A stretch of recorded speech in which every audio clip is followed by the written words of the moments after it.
Have you ever felt cheated by the gaming industry? While the big companies in the market spend fortunes and promise the best games in the world, they deliver garbage. Then there are the small studios that arrive quietly and give their all, proving that sometimes size doesn't matter. And that's what we're going to talk about today. 10 AA games that beat the AAA games from the big industry. No more talk, let's get to the video. Let's start with Remnant. From the Ashes. It's the first game on our list, and it immediately states its proposal. It's like a Dark Souls with firearms. Gunfire Games, who made the game, did an excellent job creating a world with unique details and grotesque beauty. The game's story, focused on the fight against a threat called the Root, doesn't have much personality in itself. But the combat, man, the game's combat is fantastic. Everything in this game has weight. You feel the weight of everything, whether it's firearms or melee weapons.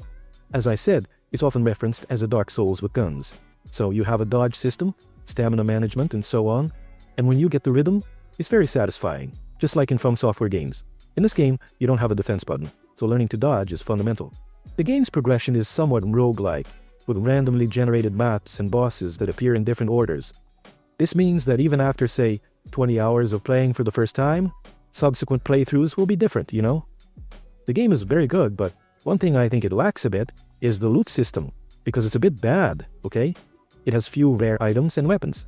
And to complete the game, it also has absurd difficulty spikes, with some bosses that are almost impossible to kill alone. But if you like games with very good gameplay, man, it's a really big challenge. Remnant, From the Ashes is perfect for you. Not to mention it has a very good cooperative experience. It's a game that will really challenge you, but it also has a lot of rewards. And if you like Remnant, From the Ashes is also Remnant 2, which has already been released. So if you like this style, Remnant 2 is there for you to continue your adventure. Okay, now if you like vampires and a dense story, Vampyr is for you, man. It's an action RPG with a heavier focus on narrative. This game was developed by Dontnod, and it puts you in a London infested with diseases. And of course, as the name suggests, vampires. You play as Jonathan Reed, a doctor who became a vampire, and now he needs to balance his bloodlust with the desire to save lives. The game's map isn't huge, okay? You won't spend hours exploring, but it's full of secrets, so you'll definitely want to explore a bit. And in this game, almost all NPCs have their own personality and story. And basically, this is crucial for gameplay. Your decision to devour a victim or not is crucial, and it changes the game a lot, okay? It also influences the endings. There are 4 variations. The graphics of this game are mediocre, but its sound design is excellent, and the soundtrack is very intense, which helps a lot to create a very pleasant atmosphere. Unfortunately, as not everything is perfect, the controls of this game are a bit clunky, but the gameplay took a back seat to make way for the story. But it's still decent. If you like to read, investigate, and delve into a good plot, Vampyr is a treat, man, and it's well worth your time here in 2025. Hades is a roguelike game. It takes Greek mythology and throws a party with it. In the game, you are Zagreus, the rebellious son of Hades, who tries to escape the underworld by facing hordes of enemies. In this game, the combat is excellent. It has a very wide variety of enemies and powers for you to acquire that combine in interesting ways. You have 6 different weapons, each with 4 variations. The game has a dash mechanic for you to get out of trouble or attack from behind. And there's the cast, a projectile that hits enemies. Death, which is constant in this style of game, doesn't send you back to 0. You keep some coins that you use to improve your attributes and advance your relationships with the characters, and this is where the game shines. The interaction with the gods and mystical figures. They remember everything you've done, from your triumphs to your failures. In the game, the bosses also adapt to your power level, so each fight will feel like a rematch against those bosses. And as is common in this style of game, its replayability is very high, with a lot of new content, even after hours of gameplay. And if you like Hades, there's also Hades 2 for you to try, okay? It follows the same style, so you'll like it too. Kenna. Bridge of Spirits is an impressive achievement as the first game from a studio that started as an animation studio. This game is visually stunning, man, with character designs that look very much like Pixar's style, and a very beautiful world. The game's animations and facial expressions are incredible, man, making the characters immediately captivating. The game's combat, at first glance, seems very simple, okay? But in reality, it's very fast and surprisingly challenging. And the game frequently introduces new enemies as you play, and they encourage you to change your battle tactics. You don't just pick one weapon or style and keep fighting that way the whole game. So you'll always have to adapt and explore your tools. The balance the game brings between combat, platforming, puzzle solving, and exploration is very good, ensuring that the player never gets tired of a single activity. The boss battles in the game are also very intense and challenging, with epic music and different designs for each one. It's a game that brings a lot of the essence of classic adventure games with a modern and very personal touch. Lies of P is a Souls-like made by Round 8 Studio that embraces the genre and also throws you into a dark reinterpretation of Pinocchio. The game's story takes place in the city of Krat, a gothic industrial metropolis that has fallen into chaos because of rebellious automatons. The game's combat is very satisfying, okay? It brings a lot of souls, obviously, with dodges, heavy attacks, and the possibility of fatal blows or backstabs. But the main thing about the game is the blocking system, the parry system, which requires very precise timing.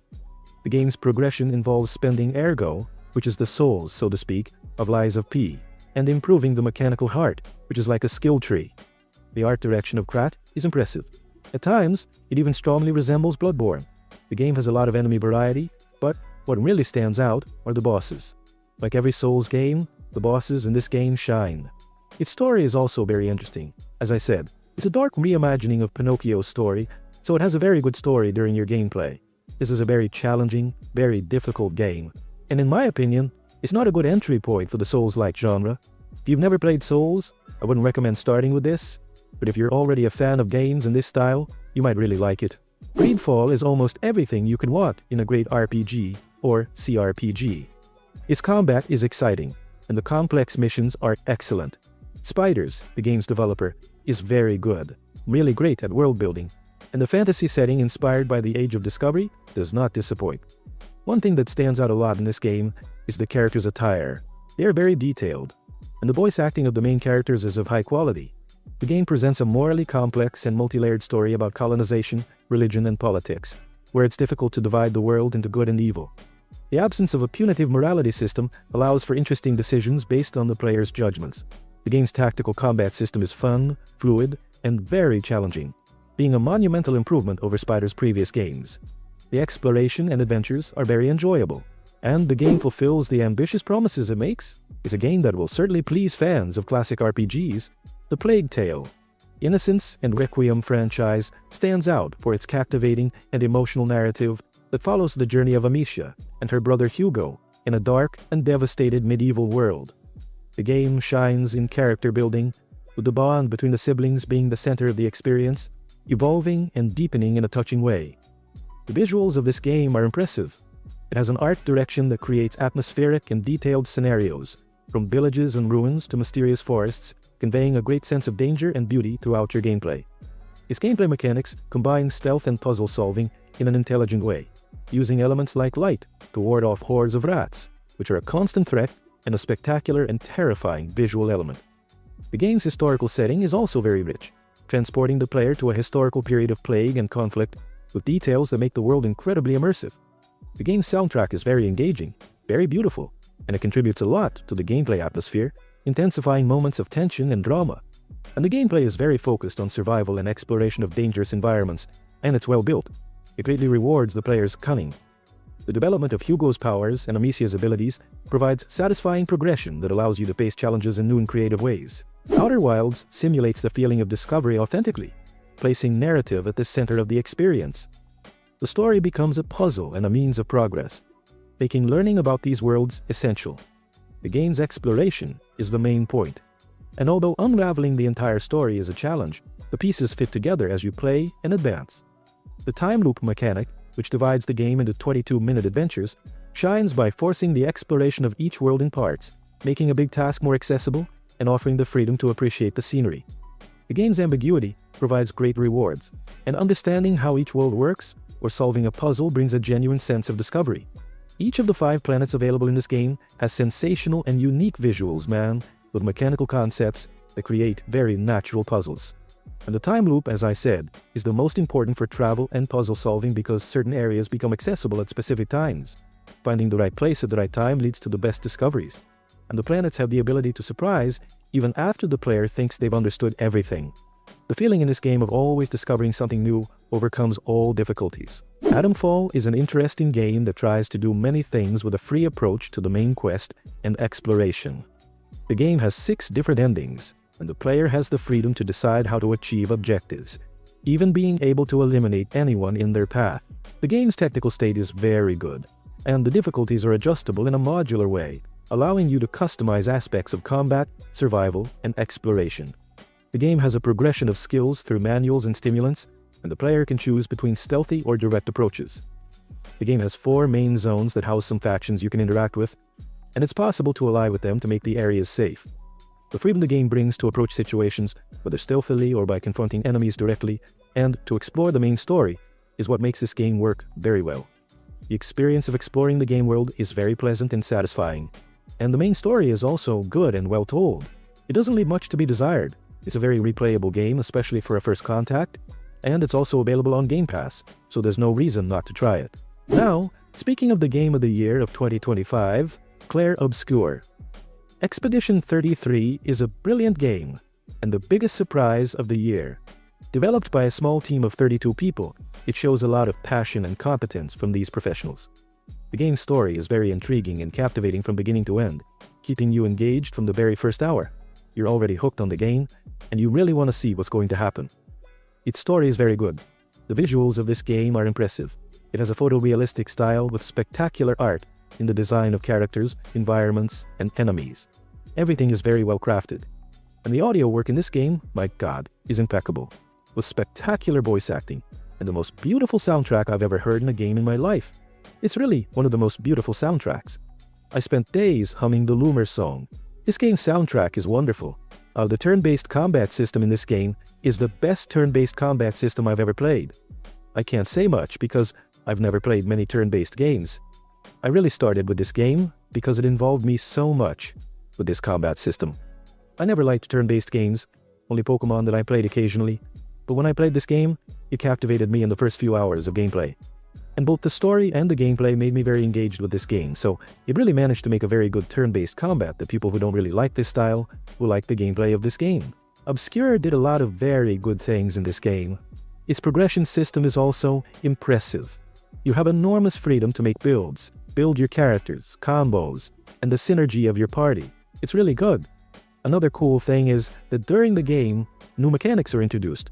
Even in the final stretch of the game, you have new mechanics being introduced. And that's very good, and provides a very satisfying variety of gameplay. The game balances combat, platforming, puzzle solving, and exploration very well.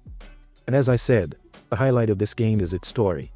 It has very charismatic character development, drama, romance, and a very satisfying conclusion. There isn't a single character I don't like in this game. All the characters are memorable in their own way, and they are all very good. It's sensational, phenomenal what they did with this game. It's really very impressive for a studio's first game, and if it doesn't win the Game of the Year, it was definitely robbed. Well, that's it folks. Did you think any game was missing here? Comment below. I might use your comments to make a second video on this topic. If you liked the video, leave a like. If you didn't like it, leave a like anyway because I don't want dislikes. Subscribe to the channel so you don't miss more videos. And that's it. Thanks for watching until here. See you later. Cheers.